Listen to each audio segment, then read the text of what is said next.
Welcome to the Stanfords Travel Podcast. Mapping your travels since 1853, Stanfords is the world-famous independent map and travel bookshop based in London's Covent Garden. Thank you for joining us on this little podcast adventure.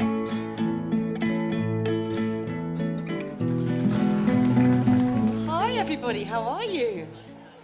Nice to see you. Good afternoon, everyone. Welcome to the Stanfords Travel Writing Festival. And this is Louise Minchin, who many of you will know perhaps best from her more than 22-year stint on the red sofa at BBC Breakfast, but also in various other capacities presenting for the BBC and from various celebrity reality TV shows, most recently and most impressively, in my mind, on Gladiators. Did anybody watch me on Gladiators? Oh, incredible performance, incredible, really. If you didn't see me on Gladiators and you ever want cheering up, look up Louise Minchin falls over on Gladiators. And that will make you feel much better about your life. It was an extraordinary performance, I have to say. But you've also been on I'm a Celebrity, Get Me Out of Here and Celebrity MasterChef. But for our purposes, you're also an author, woman of many talents. And your most recent book is your debut novel, Isolation Island. Here's one I prepared earlier. There we are. They say don't judge a book by a cover. Please do. And it's a really gripping murder mystery set on in a closed-set reality TV show where 10 celebrities compete for the prize of a lifetime, which we're going to get on to talking about. Really, really gripping stuff. But I wanted to start by talking about one of Louise's other books, Fearless, which is a book that chronicles the experiences of 18 amazing, extraordinary women. How did you come to write that book, Louise? What brought that about? So, on BBC Breakfast, over the many years that I was there, I interviewed, I was going to say hundreds of people, but I'm not exaggerating, including lots of politicians you saw me interview. But the stories that I was most interested in, that had the biggest, that resonated me the most, were stories from people who were doing brave, intrepid, courageous things, like climbing the highest mountains or swimming the vastest oceans or whatever it was. And over those 20 years, I realized, I had a kind of a moment of illumination when I realized that most of the time, when we talked about those kind of stories, we 99%, and that probably is an exaggeration, of the time, talked to men, right? And I just thought, what's going on here? I love these stories. I'm so inspired by them. Is it that women aren't doing brave, intrepid things? I think we know the answer. Or is it that we don't hear them on the BBC Breakfast sofa? And I thought, well, I can do one of two things here. I can spend another 20 years trying to get those women on the sofa, or I could just get off the sofa, go and meet them, go and do the things they love with them, and put it in a book so that all of you can read it, buy it, send it on to your friends, and hopefully be inspired by all the different women. And they come from a massive different age background, class background, all really different backgrounds. They're very, very diverse. They do different things. There's free diving under ice. Maybe we'll come to that. There's climbing mountains. There's paddleboarding. There's climbing, indoor climbing, all sorts of things. And I just wanted to see their stories, hear their stories, and hopefully encourage all of us to get up and go and do something that we think is a little bit challenging for ourselves. Yeah, well, let's talk about the free diving under ice, because this did involve a lot of travel, this book, didn't it? Yes, it You did. went to Finland for that. You went to Argentina and cycled across Argentina. I'm thinking, So I cycled. So I cycled from basically just near to Valparaiso, actually, but on the Argentinian side of the border because of COVID, all the way from the border with Chile all the way to Buenos Aires, which I think was, it's my kind of fun. It's not everybody's. With this amazing woman who's a grandmother as well, just happens to be a grandmother. She's called Mimi Anderson, and she is one of the world's most accomplished ultra runners, actually. But thankfully, I was injured at the time, and she was too. So she said, why don't we just cycle across Argentina? And I thought that sounded like a great idea. I think it was 9 days, about 800 miles. And Finland, you swam under the ice with Carla, who had... With Kath. I beg your pardon, Kath. She was the first woman to swim a mile in the Arctic Circle. So what I wanted to do is find people who are doing different things, and I could have done the interviews like we did on BBC Breakfast, or like other people might on Zoom. We could have just done a little chat over Zoom, and I could have put it in a book. But I just thought, being me, I love adventure, I love traveling, and I love conversation. So I thought, right, with each of these women, I'm going to do something that they choose. So Kath Pendleton she would describe herself as not a natural athlete, but she is literally superhuman. She said, as you said, she has a Guinness World Record for swimming an ice mile in the Arctic with just wearing her swimming costume and a hat and some goggles. Oof. I love swimming, and I even like a little bit of cold water swimming, but if I went in that water, I would be in danger of losing my life within 2.5 minutes. So I said to Kath, this whole ice swimming thing, that's not going to be great for me. What do you like to do? She says, let's go free diving under ice. And I was allowed to wear a wetsuit, and I just thought, I love scuba diving and I love swimming. So yeah, why not? There's quite a few reasons why not. Number one, free diving is one of the most dangerous sports in the world. You're going under the water without any air. So you're just on your own breath, yeah? So no equipment? No equipment. I was wearing a wetsuit, I had some goggles, and that was it. So it's really, really dangerous. So just a few rules, if you're considering it, by the way. So you have to be a qualified free diver, which I had to become to go and do this with Kath, and you have to dive with a buddy. So Kath and I trained to be a free diver, and Kath and I flew to Helsinki and then went to this incredible lake. I think it's called Sonnenheim, but my pronunciation is terrible. And it must have been in February, so it's unbelievable. It was so beautiful, the whole landscape. Has anybody been to Finland here? You probably have, yeah? Just the most stunning landscape, isn't it? Completely snow-covered. And we went to this beautiful lake, and the water in the lake is so pure that you can drink it. I think it's 90 meters deep, and the ice was that thick. So when I did my first free dive out of a pool under ice, and I just had in the dark. Because Kath and I had turned up when it was a night dive.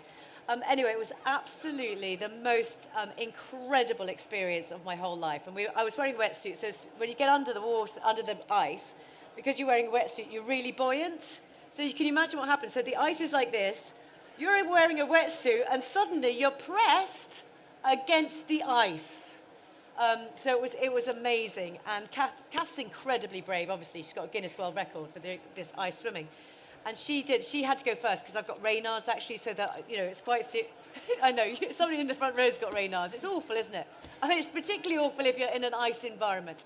So Kath went first, and she never swears, and she came out. I won't repeat it here, swearing like a trooper. I went in. And everybody there was a lot of tension around it. Everybody's kind of like, a bit panicky. And I remember sitting next to this lovely girl who was from Finland, and I just said to her, do you know what? I think they're overthinking this. She goes, yeah, I think they are. Anyway, I got under that ice. They were not overthinking it. But there was a moment when I had complete panic. And then there's just incredible, I can't explain to you what a beautiful, out-of-the-world experience it was to be in this dark water, completely on my own, completely removed from everybody else in the world. That lasted about 2 seconds, and then I thought I was going to die. But I came out and just was, literally came out laughing my head off, saying I want to do it again. But my point was, we learned so much about Kath in that chapter, and there are people, I've been on tour with Kath, there are people who have met her, read her story, and have taken up cold water swimming because of her. And that's the message from the book, really. Read the book. You'll find someone who you can identify with, and you might just think, hang on a second, I'm going to give. You don't have to do free diving, by the way, because it's the most dangerous thing in the world that I've done. But there's be something in that book will hopefully inspire you. Why did you feel you needed to do these things with people? Because as you said, many journalists would just interview. And you could have written some fascinating interviews. What did that add? You actually entering into these extreme experiences? I think we all know, and you don't have to be in Finland, and you don't have to be in Argentina. Some of my most favourite bits of the book are here in the UK, in the Peak District, or I walked across Dartmoor with one of the women in the book. I think when you stand beside someone and you are in a challenging situation, and like standing in a bog trying to walk across Dartmoor, I think you just have a different level of conversation, don't you? And you really get to the heart of actually what matters. And I think that's what traveling is about sometimes, is taking you away from your own environment when you're comfortable, putting yourself perhaps, not always, there's lovely places you can go here, but, just changing your perspective. So I think for me, it was really important to have those conversations with them and to be able to see, a little bit of why they loved what they did and hopefully be able to pass that on to people. For me, that's where it would be more, I think it would be a much lesser book for just having been on Zoom. Yeah. And it's funny, it makes me think of a quote from Isolation Island, actually, where your main character, Lauren Brooks, who's a journalist as well, she says how lonely it is to look at the same thing as everybody else, but to see something that is hidden from view.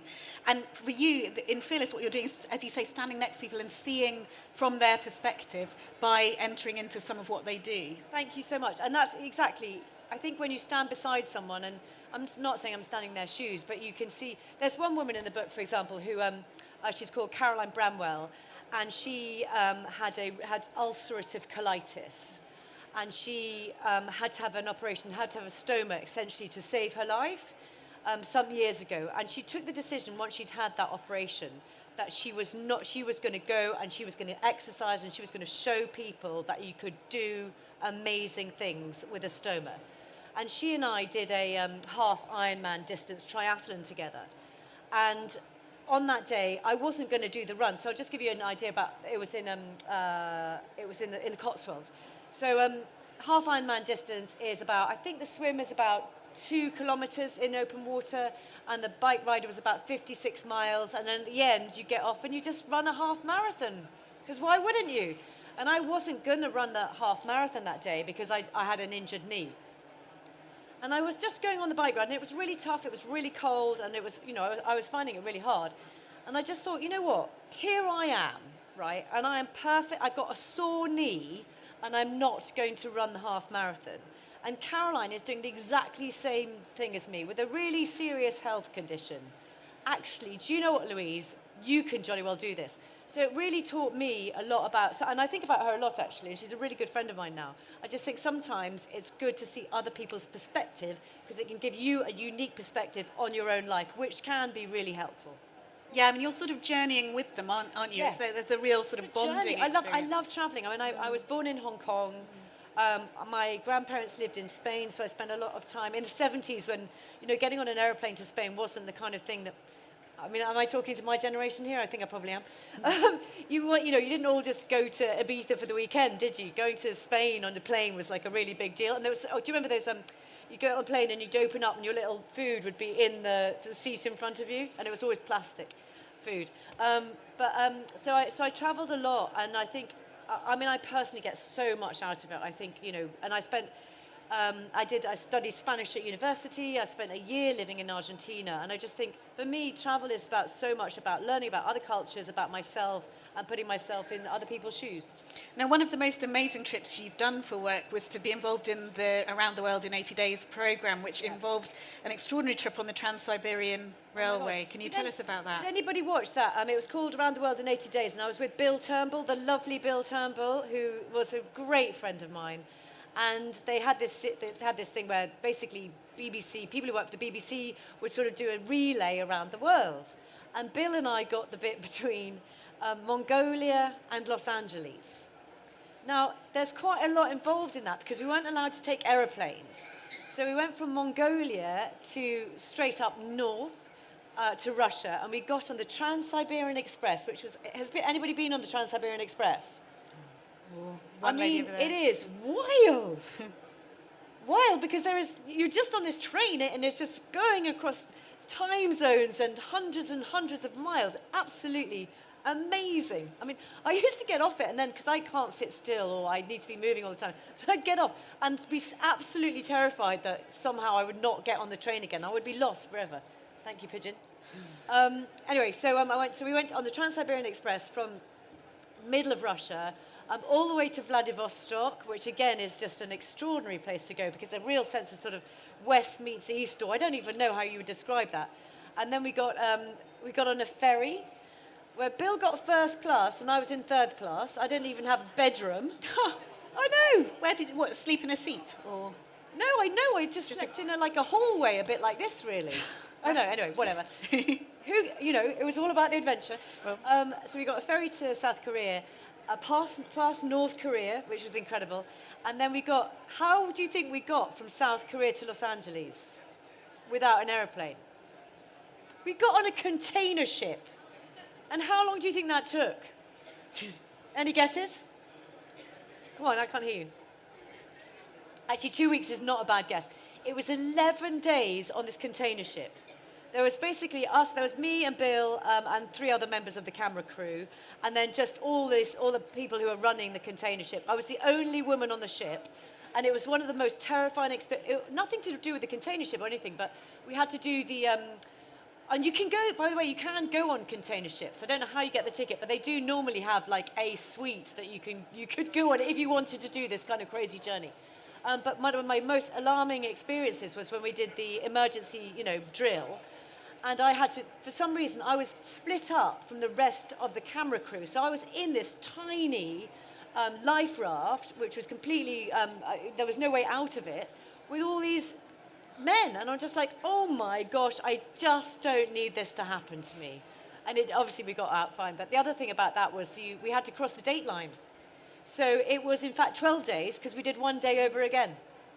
Anyway, it was an amazing experience, and I feel incredibly privileged to be asked to do things like that, because that is, to be able to do that, I think you can do it, but it would be pretty difficult.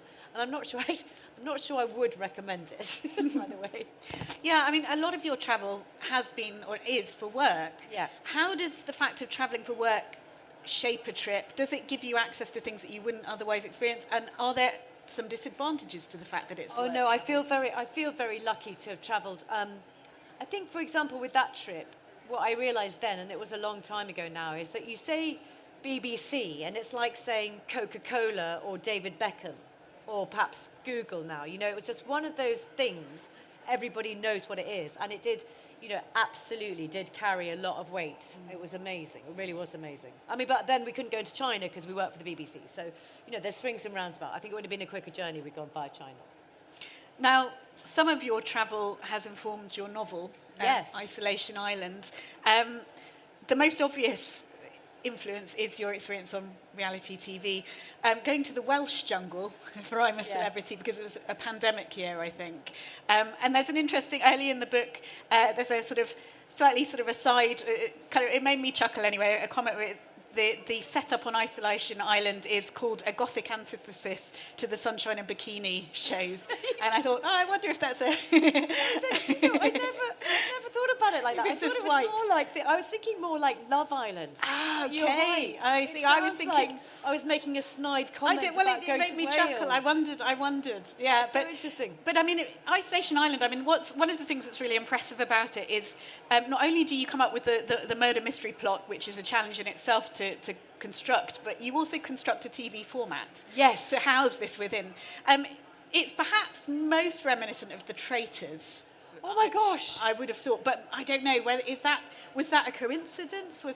How did that? Total coincidence. So the inspiration behind Isolation Island is I wrote non-fiction because I really wanted to write fiction. So that's how I found my way in. But the big plan was always to write fiction. And literally for 12 years, since I moved up with BBC Breakfast, I had this investigative journalist in my head called Lauren, who I wanted to write a thriller about. And she was always going to go into a newsroom. And then I went to the castle in North Wales, and we got evacuated because of a storm. I think it was Storm... I'm getting so confused with all the storms now. Was it Storm Arwen? Massive storm happened, really damaging, and the programme got taken off air, which was like a massive thing for ITV. Apparently made the headlines, but I wouldn't know because I wasn't allowed to see the headlines. Anyway, I just remember it was a really scary day, actually, because it did all genuinely go wrong. We knew that something was going on, and at one point they were like, can you all please go inside the castle, and you're not going to be allowed to go to the loo, and you're not going to be allowed here. And the castles kind of got closed down. And then we had this night when there's bangs and crashes, and then we couldn't speak to the production teams. Things really went quite wrong. We were kind of safe, actually, because the castle had stood there for many years, but they ripped off the roofs of all the production teams, caravans, etc. Anyway, we got taken off air, and I remember being driven away in the middle of the night. I didn't know where I was going or how long I was going there for, still with no contact with the outside world. And I just remember literally, I can see myself looking out at these sort of trees that were falling down and this lashing rain. I just thought, oh, I know a really good place for a murder mystery. It's a reality TV show that gets disrupted by a once-in-a-100-year storm. So my celebrities get sent to Scotland, not Wales. They live in a monastery, not a castle, because I didn't want them coming after me. I just had enormous fun inventing this island, which is a mixture of has anybody been to Iona? The Abbey in Iona? One of the most stunning places in the world, actually, but very, very remote. I wanted it to be somewhere credibly remote, where when the storm comes, they could credibly get cut off. So 10 of them go there. It's pretty feisty from the start, and then the storm comes, and they are all on their own. And if you know, you will all be familiar with "And Then There Were None." It's just "And Then There Were None" in the 21st century. That's a great strapline, yeah. But no, sorry, to your point about traitors. So that was really embarrassing. So I'd written, I'd created the whole world. I think I'd given in my first draft. So it was all done. I decided that they were wearing monks' hoods and habits, and everything was it was all decided. Thank goodness I'd given in my first draft, because then I turned on traitors. It's like, oh my gosh, this looks exactly like I've just ripped off traitors. But no, it went in first. How extraordinary. Yeah. Wow. But it's kind of, and then you think, oh no, that's terrible. And I thought, no, that's brilliant, because this show is going to be fantastic. Yeah, no, I think it really works, and actually it doesn't feel like a rip-off. It feels like you're kind of playing with something. Yeah, and traitors, my producers are really bad, by the way. They do terrible things to my cast, which was also really fun, because I'm always on the end of that. I'm the one who has to go and, go on the Trans-Siberian, or sleep on the floor on the ferry. And for me to put myself in the shoes of the producers and go, right, what can we make them do now, was really fun. Yeah, it's such an enjoyable book, so clever, and I think the setting is clever, not just because of, that closed castle idea, but also reality TV is so much about the gap between what's real and what seems to be the case. Yeah. And so you play with that so beautifully, and what's on camera and what isn't. And what I wanted you to do, and you don't, by the way, you don't need to be a fan of reality TV to like it. If you like thrillers and you like a locked room drama, it's an absolutely traditional locked room drama. But what I do want is you to sort of see how it feels to be in those shows, and how utterly unbelievable it is when you are being watched 24 hours a day and you have no control about what they play. Do you sort of mean? So I just wanted to get a feeling of the sort of claustrophobia. You are properly, it's called Isolation Island, but you are properly isolated from your family, we didn't even have watches. It sounds ridiculous, or any way of telling the time or telling the day. So I remember when we were on Celebrity, we literally got a piece of charcoal out of the fire and started notching down on the stone what day it was. Like prisoners. Yeah. I did get paid to go on I'm a Celebrity, but... You know Scotland well. You were at university in St Andrews. Yeah. But you chose to set it on a fictional island. Why did you not have an island? Yeah.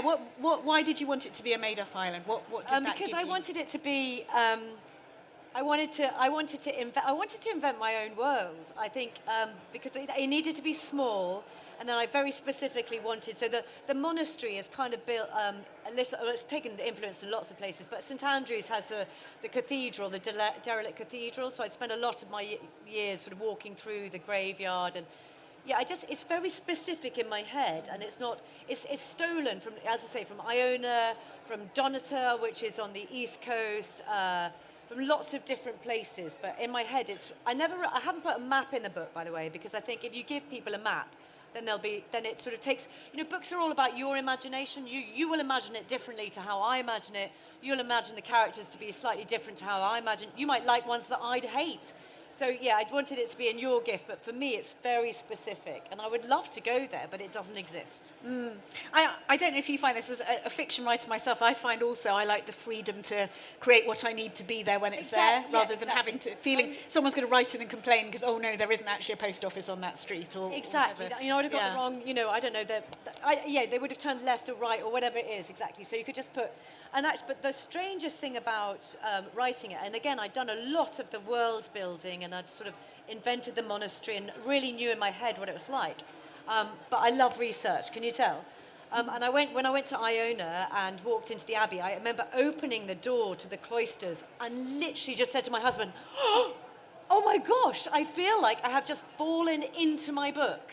Because it's a very small, cathedrals are big, and this monastery is small in my head, and so is the abbey on Iona as well. And it's so beautifully, it was just like, it was very strange. I don't know if you ever had that, a very strange experience, just to go, wow, this is the world that I thought I'd invented, and I clearly haven't. Well, you clearly imagined it so richly that it almost, it became real. And then I stole lots of, you get ideas, like I live in Chester, and I did a big interview with the archivist from Chester Cathedral, and she told me lots of details about how the monks lived in Chester, and she says, yeah, and they used to wear fluffy slippers, and I was like, fluffy slippers?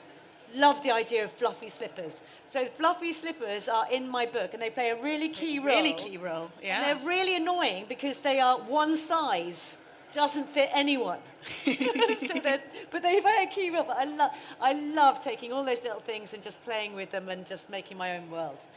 Something else that also informs the book is your experience of extreme pushing yourself physically. The characters all they set various challenges. They have to sort of go to the extremes.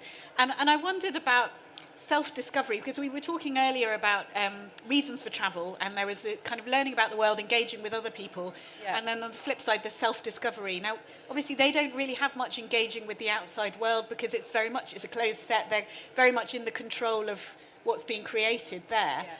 But there is a lot of self-discovery. And what is it about those extreme challenges that focuses the mind in that way, do you think? I think for me, if we go back to Fearless, and all the things. So I took up sport really, really late in life, age 45, because of BBC Breakfast and because of that challenge I did a challenge in the velodrome where I went to the velodrome and raced against my fellow presenters. I personally, and I know it's not for everybody, I love really putting myself, it sounds so silly, doesn't it, in difficult situations. And I don't necessarily love it in the moment, but I love it in those moments afterwards. Like for one of the best endurance things I've ever done was I went back to Chile. So I spent a year living in Argentina and went traveling to Chile a lot. And for my 50th birthday, I gave myself as a present an extreme Ironman in Chile. So I was going to go and do this extreme Ironman. And that involved jumping off a ferry in the dark, swimming in a fjord where orcas swim. I obviously thought they were going to eat me out of the 200 people. They'd never eaten anybody, but they were definitely going to eat me. And then this incredible cycle ride, which is in sort of deepest, darkest Patagonia, and then a marathon. It's amazing, honestly. A marathon, which again was one of the most life-affirming things I've ever done. So it was in the wilderness, essentially. And there were several hours when I was completely on my own in this wilderness. And just a sense of achievement I get out of doing something like that. And I can even now remember coming towards the end of the marathon. By the way, it wasn't a marathon. It was 28 miles, not 20. Do you know what I mean? How annoying is that?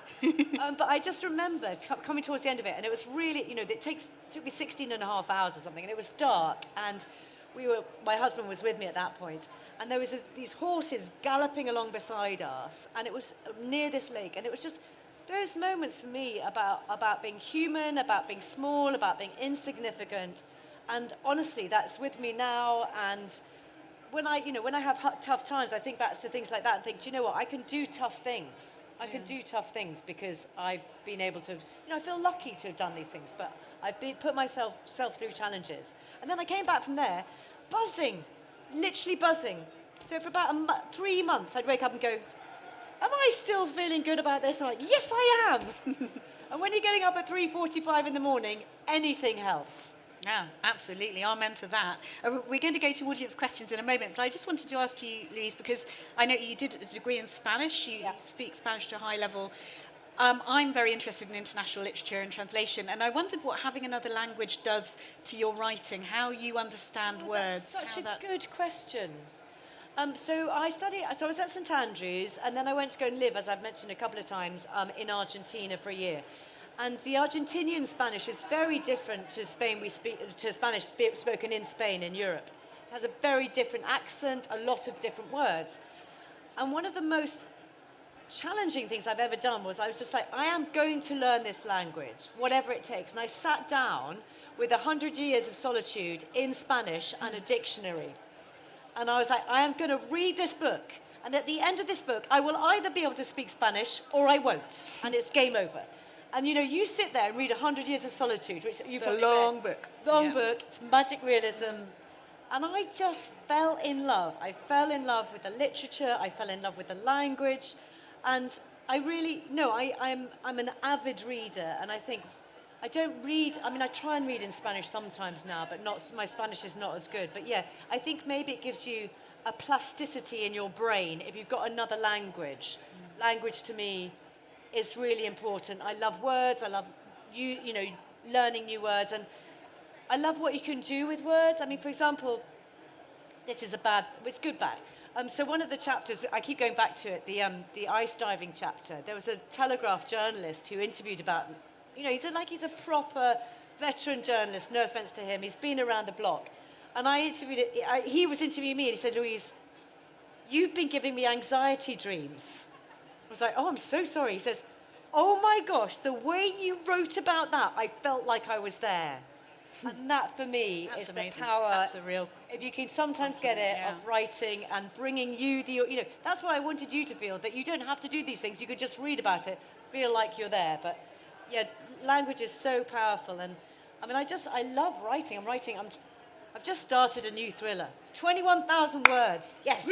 They might be rubbish, but I'm really enjoying it. Fantastic. So does anyone have a question for Louise at all? We have a roving mic that should be appearing at some point.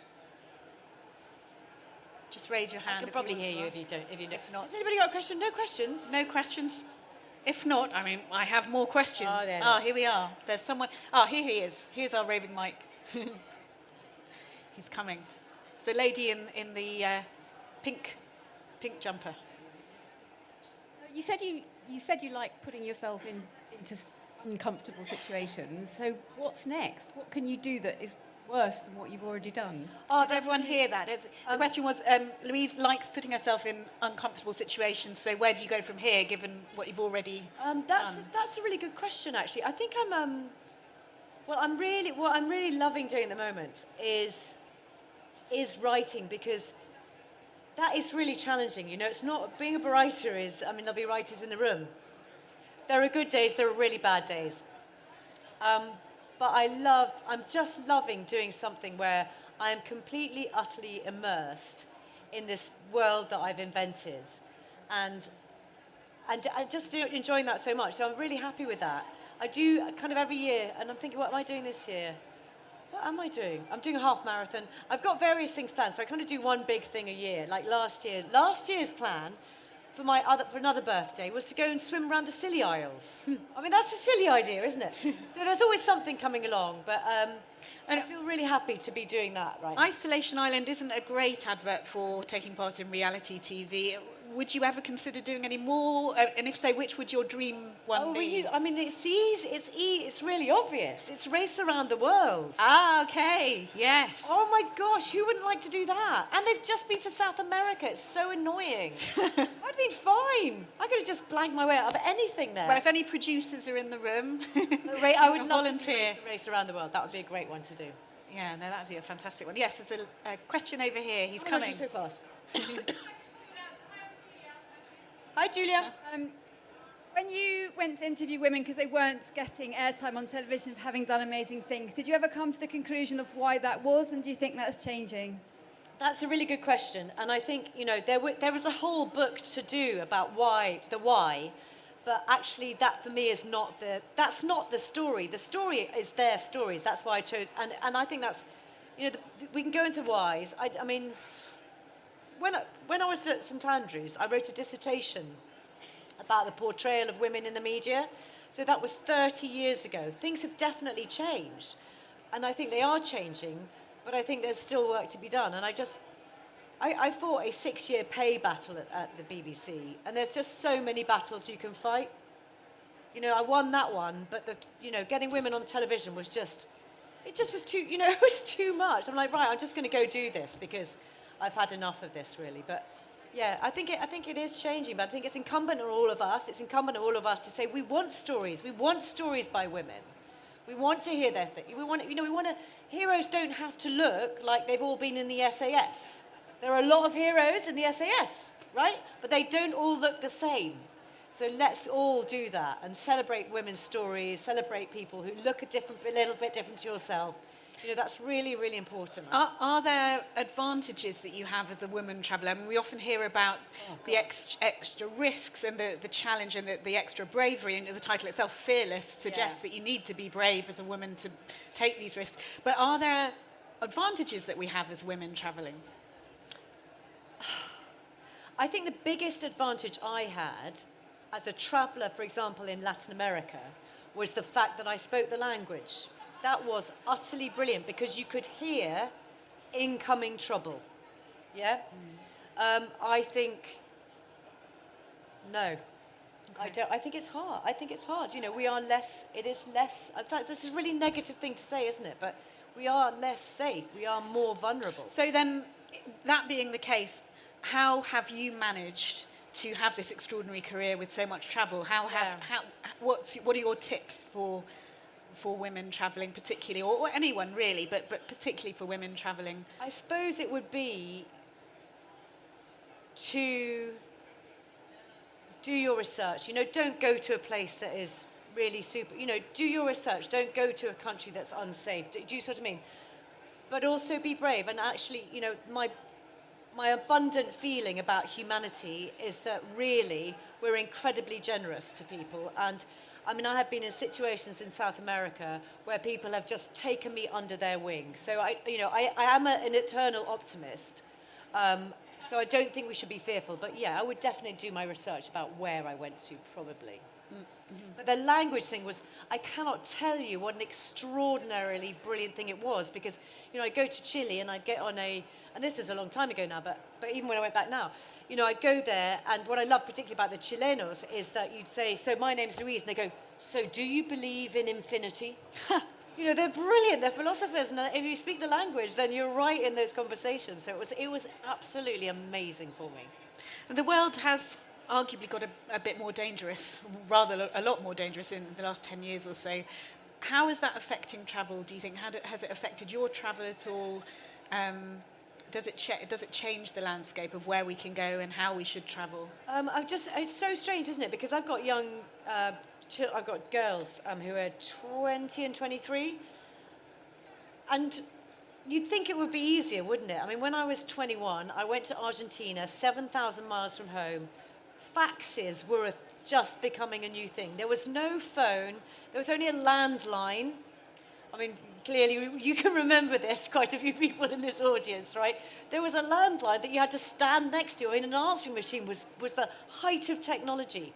So, you look at that and you think, my gosh, that was a really dangerous situation. And would I be happy about my children traveling around South America? I've got them on the phone all the time. And maybe it makes it worse, the fact that you can, follow people, that you can go, they haven't been in contact for at least 3 minutes, what's going on? I don't know. I think traveling, if we can, is an amazing thing to do. Do it with, trusting humanity. Go out there, explore the places that you want to, but yeah, do it with a little bit of care and thought. And also, it's a responsibility. You can't just, I think, we've spent so many years, haven't we, just thinking that we can do this, do that. And actually, should we be doing it? That's also another thing about it. What is your impact when you go there as well? I do think about that too. Yeah. Are there any changes that you've made in your travel to reflect that? There was a time when I refused to take flights, but I'm afraid I'm back in. But, I mean, yeah, there's lots of things I wish I would change about myself, but... We have a hand up here. Hi. I used to take my poor family, but like, right, we're going skiing. Yeah, and we're going to go by train, which was fun. Okay. Hi, I'm Karine. I just thought of, hopefully, a good question. A few authors that we've heard of, I'm thinking of Richard Osman, as an example, turn their books into television programs or films. I'm very impressed by your writing Thank you. and your experiences in life. So any plans for Fearless or Isolation Island, the movie? I mean, I know who's going to star in it, obviously. There's a character called Nate, who is a Hollywood actor.